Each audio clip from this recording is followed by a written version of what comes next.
So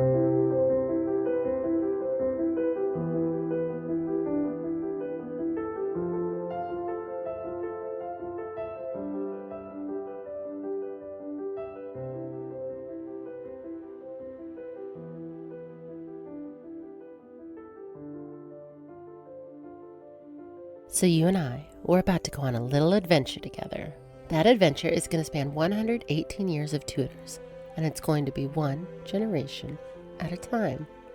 How does that sound to you? I'll be your host this evening. My name is Christina. Thank you for joining us here at my Tudor era Tapestry.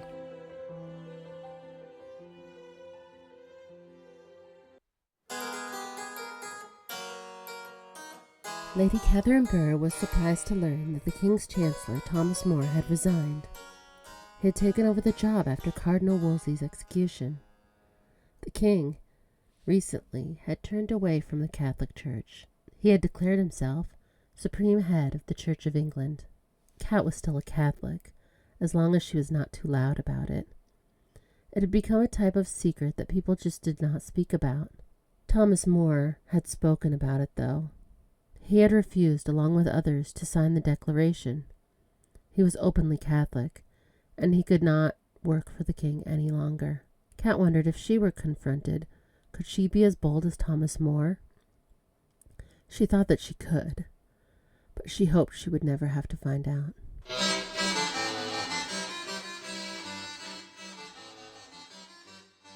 As she turned 16, Princess Mary Tudor reflected on how she thought she would be living a very different life than she was.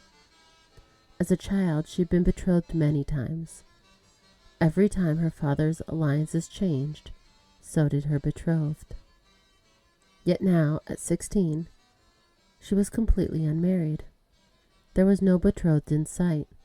Her father was too preoccupied with the disillusionment of his own marriage and the looming Anne Boleyn to put any effort into his daughter's future. Her mother had been sent away and had no say at all on her future. Mary was embarrassed to admit it, but sometimes she was ashamed of her father's behavior. Lady Anne had cast some kind of spell on him, and he had lost control of his senses.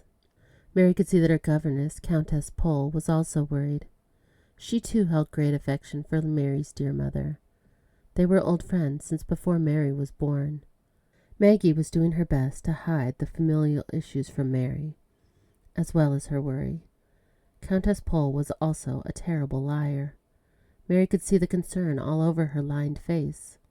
Sometimes Mary would speak in coded language to her cousin Margaret Douglas.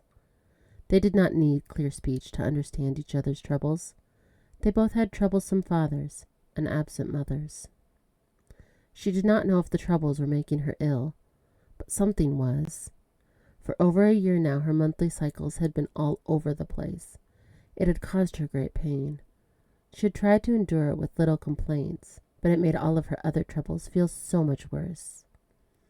In this moment she did not feel very important to anyone.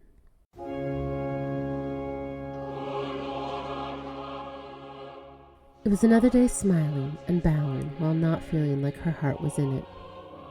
Lady Jane Boleyn had known her sister-in-law as the most powerful woman in court, but King Henry had made it official. Anne was now the Marchioness of Pembroke. King Henry had given her the title. She was now of high enough standing that she could act in public as his consort. The entire situation was sheer lunacy. The king was married to someone else. Anne was just a glorified mistress. Janie would never say that out loud, not even to her husband. She would smile and curtsy to everyone and mind her thoughts. Anne and her new title were going to accompany the King to France. Janie was going to accompany them. This was going to be very different from her first state trip to France. 11 years ago, she had been serving Queen Catherine, and Anne was serving the French Queen Claude. That seemed like longer than 11 years ago. Janie was 16 and only starting to notice George. She wondered what that girl would think of her life now. She had hope. Janie had stopped fighting for George's attention.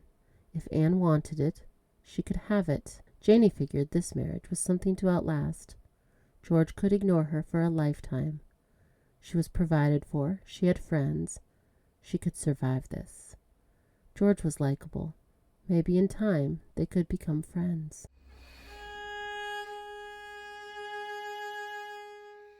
The Pole family had started to become loyal to King Henry VIII. Lady Margaret Pole did not feel like she could slow the tides down. She had raised them to be good Catholic loyalists. That had all been perfect, until the king decided that he was in a feud with his own church. Maggie had not seen that coming. England had been a Catholic nation for nearly 1,000 years. Who could have seen this coming? It had been a safe choice. Now her family was being put in the position of choosing between their faith and their king, and they seemed to be choosing their faith. Maggie would be so proud if she were not so afraid. She could not let her children be executed like her father had been, but it seemed there was nothing she could do about it. Reginald was firmly in the church's corner. That was how Maggie had planned it. Being on the side of the church seemed like the best option, always, until now. He had been speaking to his brothers. Henry and Geoffrey were on his side now. They had decided to support Queen Catherine over King Henry. This felt like a very dangerous position to Maggie, all while trying not to show Princess Mary that there was anything to worry about.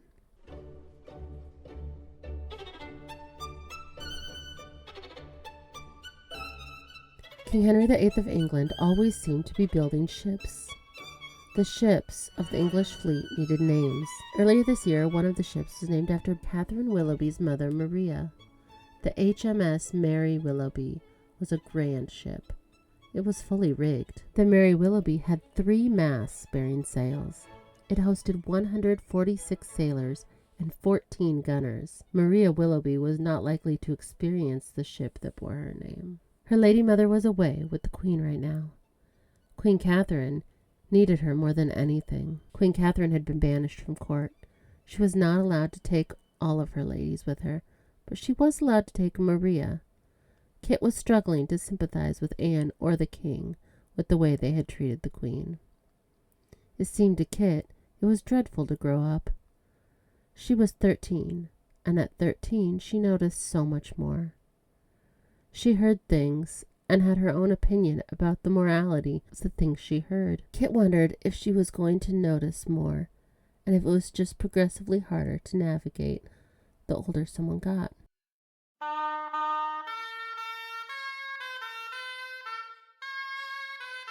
Not much news from home reached 5-year-old Lady Dorothy Stafford. Because of her youth, most of her information came from what she could overhear, as adults did not realize she was listening. She learned, in the manner, that her Uncle Reginald had gone into a kind of self-imposed exile. He had disagreed with the king. This was normal. It seemed most of the adults in Dorothy's life disapproved of the king. But that was forbidden to say out loud. Never talk badly about the king out loud. That was the rule. They could not demand she not think bad thoughts about the king, and from everything she had heard, she decided he sounded like a bad man. Life at the manor had been feeling very much like home. Dorothy had 2 sisters living with her now. She was pleased and happy with the knowledge that of all the Stafford sisters, Dorothy was her aunt's favorite. Elizabeth would tell her so. She was well behaved and pretty as a picture. Dorothy would live up to being a grand lady, just as her Aunt Elizabeth had predicted.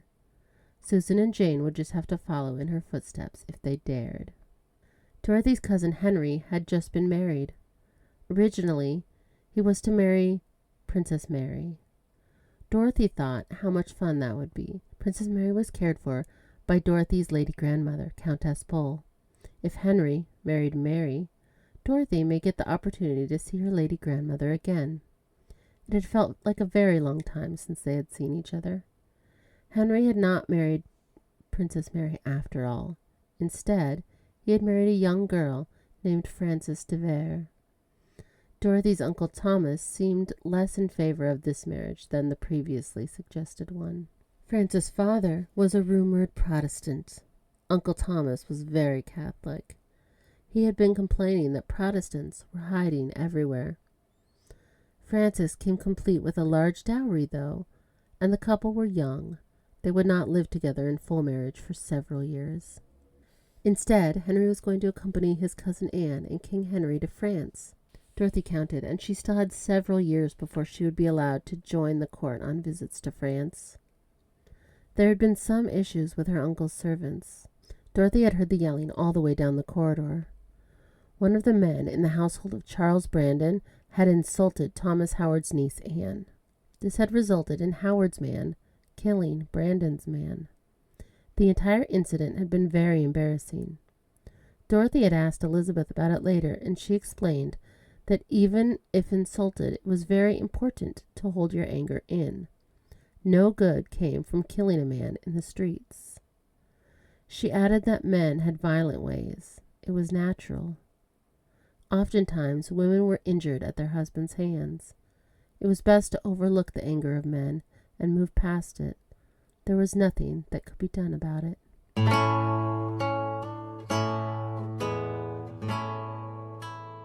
For a short while, Lady Jane Seymour thought she would stay with Queen Catherine, but she had been mistaken. The Queen's household had been diminished even more than she had thought. There had not been funds to keep Jane with the Queen, and she had been moved back to court. There was not a queen to serve, but Lady Anne Boleyn took the place of leader. Anne was very different than Catherine had been. Catherine had been so strict. Jane had liked it that way. It was what she was used to. There were rules about everything, from how often to go to Mass to not looking too long at a man lest he get the wrong idea. Under Anne, there were no such rules. Mass, of course, was still required, but Jane had heard some of the ladies whispering of illegal books, illegal ideas. There were people who wanted to reform the church. Jane had been shocked, and there had never been talk like that when they were all still Catherine's ladies. They were also not only allowed to flirt, but it was encouraged. This must be the influence of the French. Lady Anne had lived there for 10 years. Jane used to feel like she was assisting the Queen. Now she felt like she was keeping the men entertained. This was not the only change at court. Thomas Cromwell had accepted the position as Lord Chancellor. Normally, Jane would not care who held that position, but everything had been changing so much. Thomas More had been consistent. He had been unwaveringly Catholic, like the Queen and Jane. Thomas Cromwell was Catholic like Lady Anne. They seemed to want changes to be made. Jane liked all of this change not. Getting used to living in Paris again, Princess Madeleine of Valois missed the valley. She had loved the peace she found there. Paris was anything but peaceful. 12-year-old Madeleine was frail. Her father was always worried about her ability to thrive in the air of Paris. Madeleine did her very best to soothe his worries, and to look healthier than she felt. Her new friend, Marie of Guise, had helped her with that. Marie had shown her that she could add artificial color to her cheeks, and that color made all of the difference. Her father had commented on how healthy she looked. She had sworn Marie to secrecy about her clever new trick. As much as she missed the valley, there was certainly much more happening in Paris. She had much to talk about with the other young girls at court. Madeleine's older brother Francis had reached the age where he would have to start participating in his inherited lands of Brittany. The lands had been their late mother's. Until recently, those lands had been controlled by the men at French court, placed in charge by her father. Francis was 14 now, and it was time for him to start taking over. He traveled to Brittany, and after an oath to respect Brittany's rights and privileges, he annexed Brittany to the Kingdom of France. He was the future king, and would eventually be ruling all of the combined lands. Henri was 13, and he had a completely different life than his older brother. He was the spare, and had a lot less responsibilities than Francis. Henri spent his leisure time jousting in the tilt yard.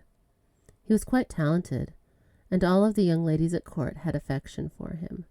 Even some of the older ladies seemed to have affection for young Henri. Henri, at 13, seemed to even have the 32-year-old Diane de Poitiers smitten. Madeleine did not take the rumors too seriously, but there were rumors that the young prince was in a carnal relationship with the much older Diane. Madeline had much to see and hear in her new life in bustling Paris.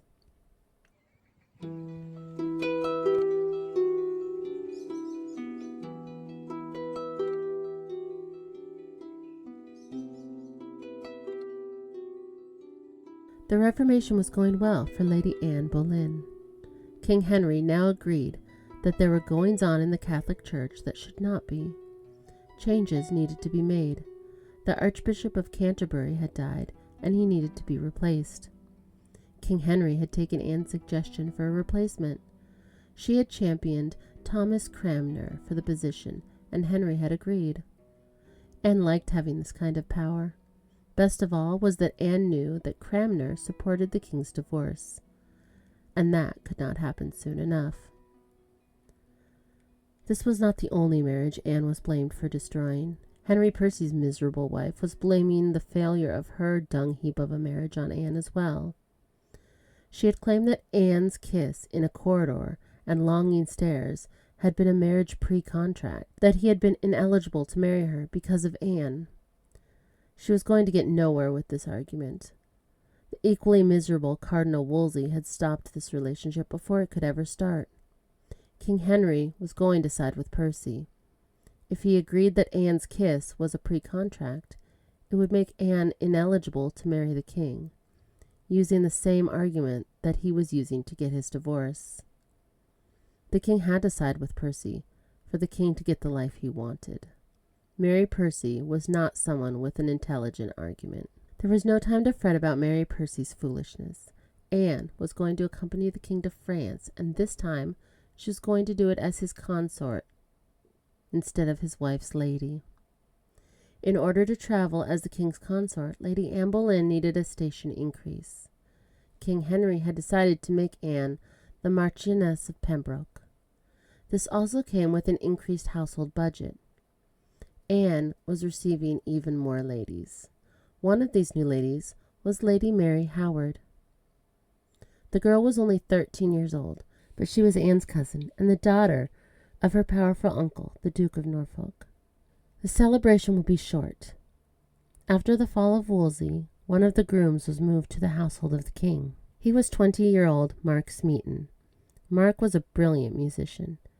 He had told Anne that he would compose a song in honor of her new title. Anne would be granted this title and then leave to make her debut as the consort of the king. Catherine would be nowhere in sight.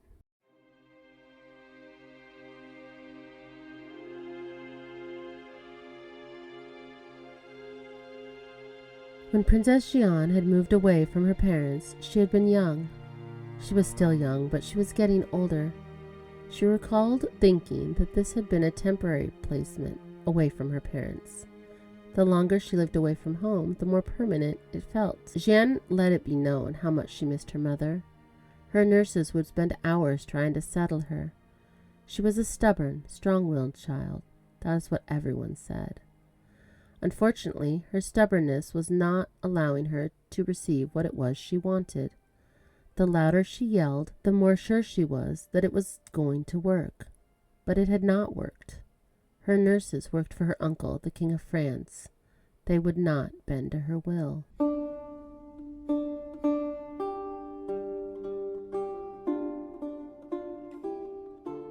Sometimes Mary Brandon wondered what her lady grandmother would say to King Henry if she were still alive. That was not true. She knew what Lady Margaret Beaufort would have said. She would tell Henry that he needed to bring his wife back to court and not to run around with Lady Anne. She would be furious. The entire Boleyn experience had been embarrassing. Mary had a strong wish to go to court and give her brother a piece of her mind. But of course she would not. She had been feeling too ill to return to court again. That was normal. So her rebuke of Henry would need to wait. Mary had been outspoken recently. She had told too many people of her dislike for Lady Anne. She had not felt like her disdain was much of a secret. She had known and loved Catherine since she was 5 years old. The word had spread, and there had been an incident. Lady Anne was the niece of the Duke of Norfolk, and Mary was the wife of the Duke of Suffolk. A man in the service of Norfolk had challenged one of the Suffolk men. An argument had ensued, and Norfolk's man had slain Suffolk's man. It was a great scandal. The king had charged both men to get their households in order.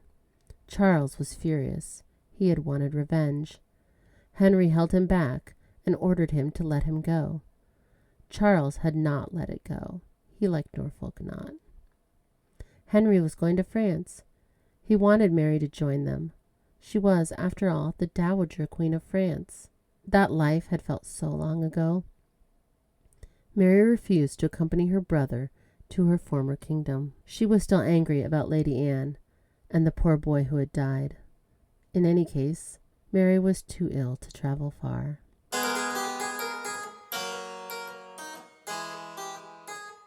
French court was an exciting place for a 16-year-old lady who grew up in a secluded convent.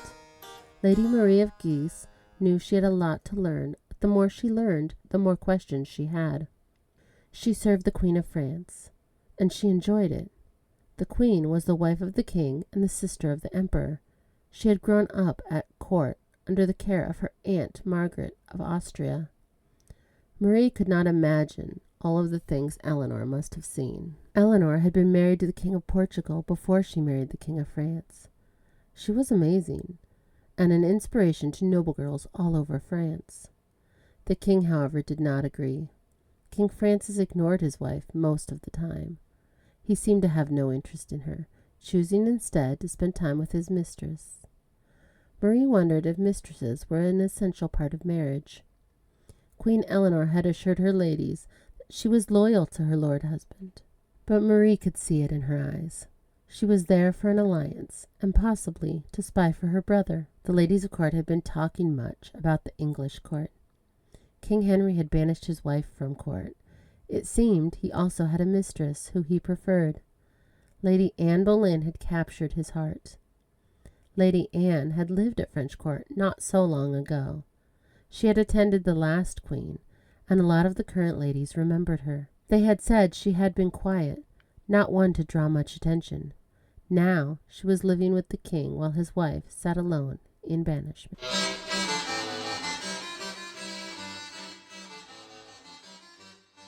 The Norfolk estate started to feel like home to 9-year-old Lady Catherine Howard.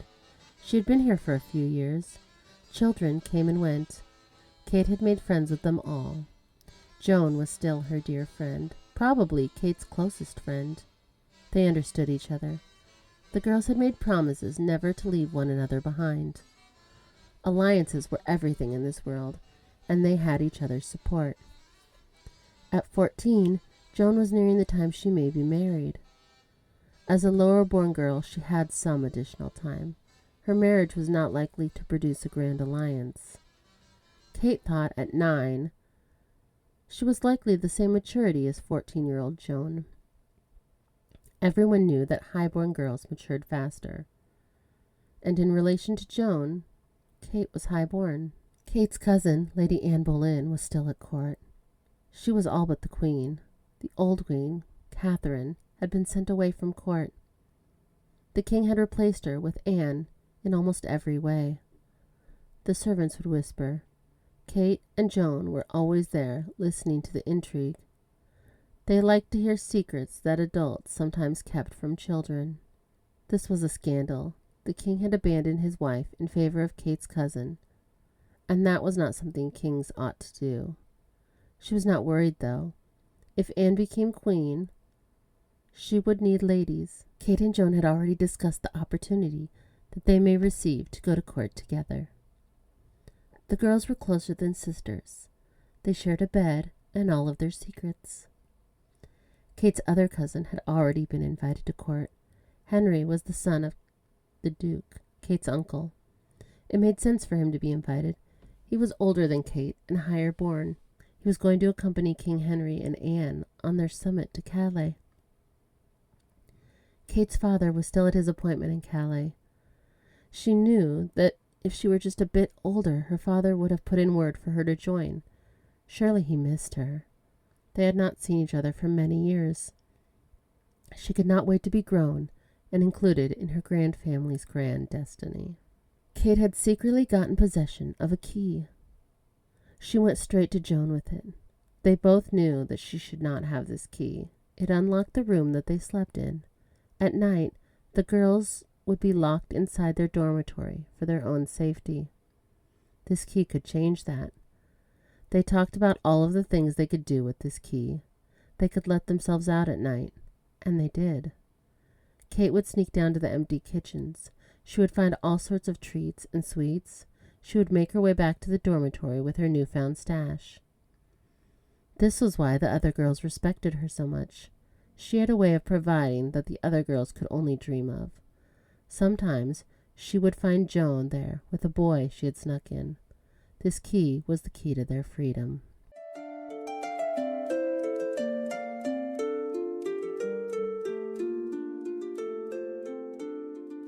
Lady Catherine Carey was helping her mother to prepare to go on a trip.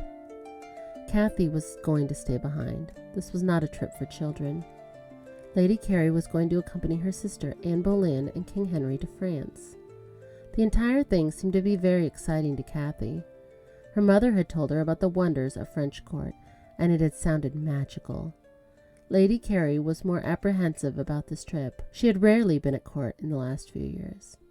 She had said that she preferred their quiet life out at Hever.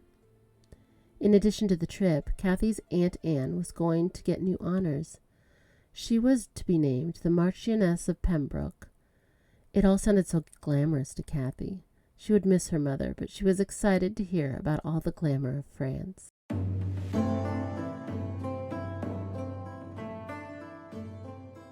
In October 1532, Catherine of Aragon, Queen of England, received secret correspondence while serving out her banishment.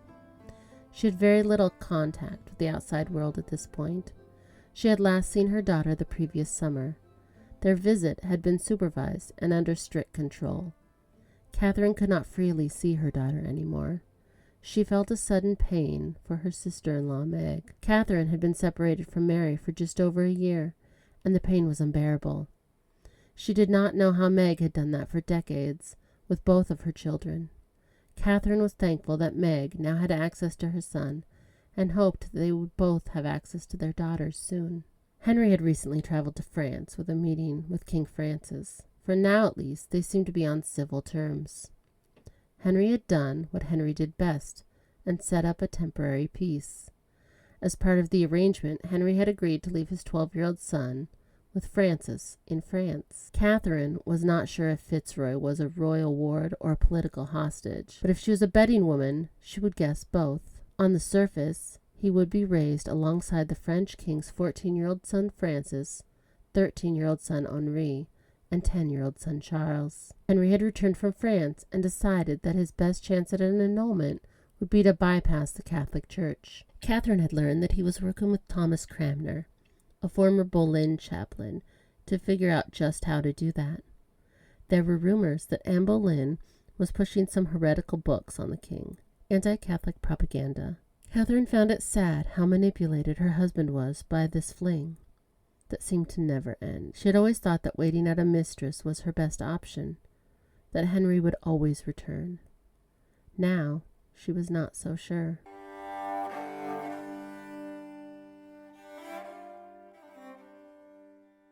Margaret Tudor, Dowager Queen of Scots, had been spending a great deal of worry on her daughter down in England. Lucky for the 43-year-old dowager, her brother was far too distracted with his own love life to meddle into her daughter. Meg still had loyal secret allies down south. They had informed her of the rumors that her brother had been secretly wed to his mistress, Anne Boleyn. The word was that she seemed to be showing signs of pregnancy. The rushed secret wedding was just in case they did not want the new child to be illegitimate. Meg could not understand how Henry had married Anne when he was still married to Catherine. He had been so against divorce when Meg had requested his assistance. All of a sudden, he wanted one. And when he did not get it, he just married his mistress anyway.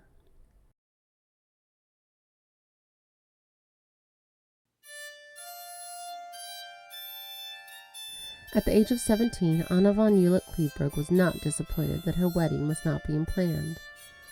But she did wonder what was slowing down the plans. Her sister Sibylla had been married at 15, and had 2 children already. Sibylla's father-in-law had recently died, and her husband had succeeded his father. Sibylla was now Electress consort.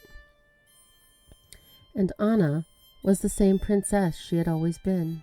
She tried to appreciate what little childhood she had left, but sometimes she felt like life was passing her by in her mother's sheltered court. Her father's court seemed much more exciting. That was where all of the plans for the principality were decided. Recently, her father had been issuing religious edicts. There was some issue with the church. Other principalities had struggled with uprising. Anna's father had escaped that for the most part, and was extremely tolerant of differing views on church doctrine. She had decided to address the differences in opinion with the law before it got too out of hand.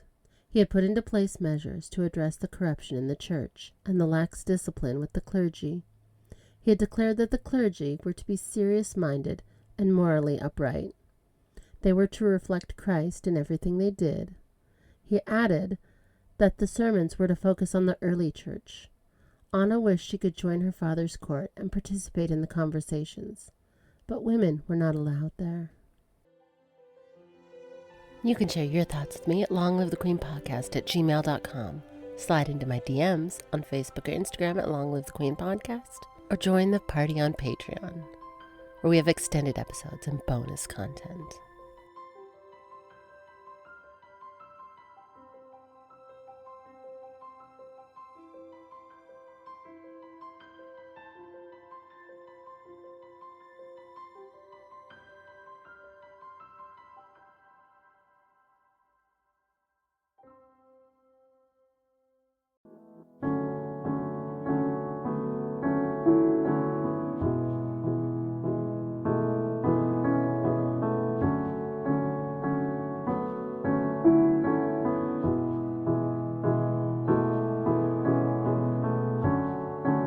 Sit and watch you reading with your head low.